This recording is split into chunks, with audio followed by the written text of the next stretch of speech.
चलिए दोस्तों, मैं लेके आया हूँ आपके लिए एक स्पेशल सीरीज जिसमें मैं आपको बताऊंगा वे कौन कौन से क्वेश्चन हैं जो बोर्ड में हर साल रिपीट किए जा रहे हैं या बोर्ड में 1 साल छोड़कर या 2 साल छोड़कर रिपीट किए जा रहे हैं। अगर आप पूरी केमिस्ट्री को 2.5 घंटे में कंप्लीट करना चाहते हैं तो हमारे चैनल पर आ जाइए और वीडियो को लाइक कीजिए, कमेंट कीजिए और हमारे चैनल को सब्सक्राइब कीजिए। तो चलिए स्टार्ट करते हैं स्पेशल सीरीज की ये वीडियो जिसमें मैं आपको बताऊंगा वे कौन से क्वेश्चन हैं जो बोर्ड में हर साल रिपीट किए जाते हैं या बोर्ड में 1 साल या 2 साल छोड़कर रिपीट किए जाते हैं। अगर आपको वे क्वेश्चन पता होगा तो आप बोर्ड 2024 में तहलका मचा देंगे। तो मैंने फिजिक्स 2.5 घंटे में कंप्लीट कर ली है। उसके छोटे छोटे 19 पार्ट मैंने अपलोड किए हैं जो मुश्किल से कोई 3 मिनट का है, कोई 4 मिनट का है, कोई 5 मिनट का है, इससे ज़्यादा नहीं है। तो अगर टोटल 19 वीडियो को का जो टाइम जोड़ा जाए तो वो बैठता है लगभग 2.5 घंटे। तो आपको 2.5 घंटे में फिजिक्स मैंने कंप्लीट करा दी है। अगर इससे अच्छी बात आपके लिए और क्या हो सकती है। अब लेकर आया हूँ केमिस्ट्री की स्पेशल सीरीज जिसमें मैं आपको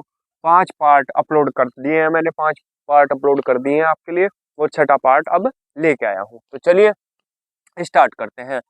इसमें क्या है, क्वेश्चन नंबर 1 क्या है, अभिक्रिया की कोटि सॉरी अभिक्रिया की आणविकता और कोटि की परिभाषा दीजिए। या ऐसा भी आ सकता है अभिक्रिया की आणविकता और कोटि में अंतर लिखिए। ठीक है, तो 2016, 2017, 2018, 2019, 2020 और 2022 में आया हुआ क्वेश्चन है, मोस्ट इंपोर्टेंट है। ठीक है, आंसर में क्या लिखेंगे, अभिक्रिया की आणविकता हेडिंग डाल लेंगे, उसमें लिखेंगे किसी रासायनिक अभिक्रिया में। बहुत ही आसान डेफिनेशन मैंने लेके आया हूँ, बहुत ही आसान है। ठीक है, एक बार में याद हो जाएगी। क्या लिखेंगे, किसी रासायनिक अभिक्रिया में भाग लेने वाले क्रियाकारक समस्त क्रियाकारक अणुओं की संख्या उसकी आणविकता कहलाती है। क्या, किसी रासायनिक अभिक्रिया में भाग लेने वाले समस्त क्रियाकारक अणुओं की संख्या उसकी आणविकता कहलाती है। अब हेडिंग डाल लेंगे अभिक्रिया की कोटि। यह उन क्रियाकारक अणुओं की संख्या है, यह उन क्रियाकारक अणुओं की संख्या है जिनका सांद्रण समय के साथ घटता है। ये अभिक्रिया की कोटि क्या है, यह उन क्रियाकारक अणुओं की संख्या है जिनका सांद्रण समय के साथ घटता है। अब एग्जाम चलिए दोस्तों, अब देखते हैं उदाहरण number 1, CH3CO, C2H5 plus H2 equal to क्या बन जाएगा, CH3COH प्लस C2H5OH। ठीक है, अब देखेंगे इसकी आणविकता और कोटि। आणविकता और कोटि को डीपली समझने के लिए मुझे अलग से वीडियो बनानी पड़ेगी, तो फिलहाल तो वो पॉसिबल नहीं है। फिलहाल इसे वैसे ही समझ लो नॉर्मल तरीके से।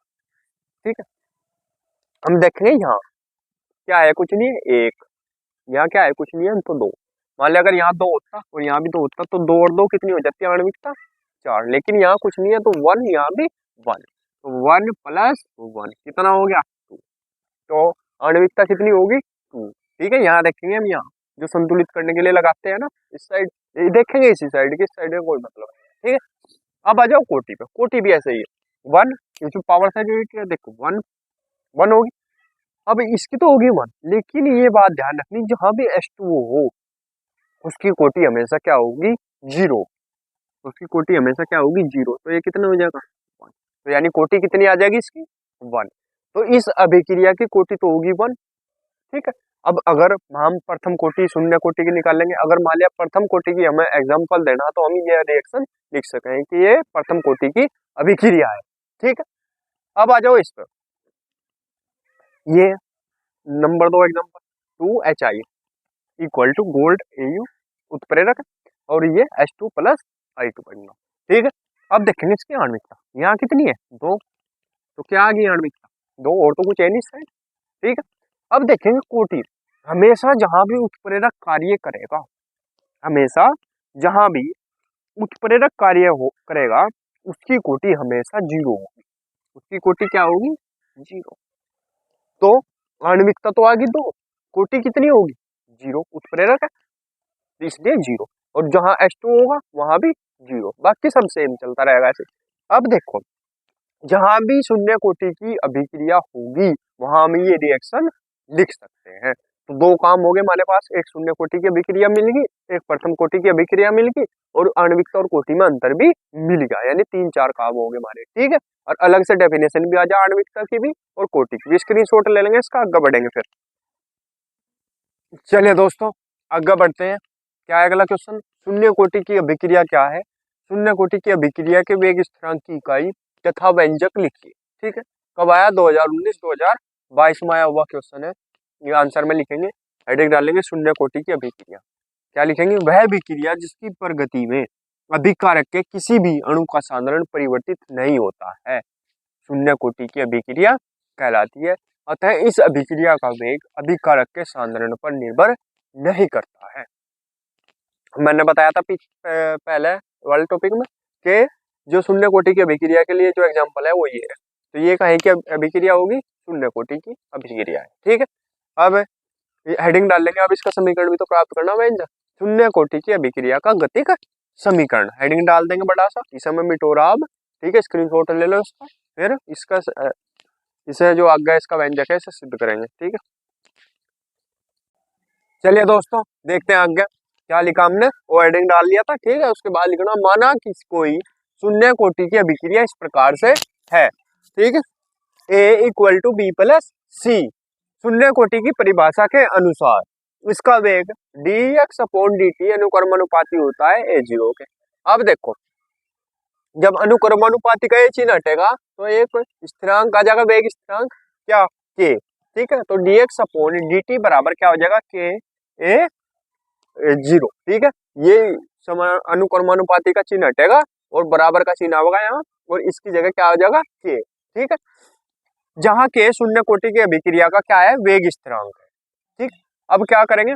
dx अपॉन dt बराबर के, क्योंकि a0 बराबर कितना है? 1, इसलिए क्या आ गया? dx अपॉन dt बराबर के। जब इसके बराबर 1 है, इसके बराबर क्या है? 1, तो ये तो खत्म हो गया, बचा क्या? अकेला के। इसे मान लिया हमने equation number 1। dx upon dt बराबर के को क्या मान लिया? Equation number 1।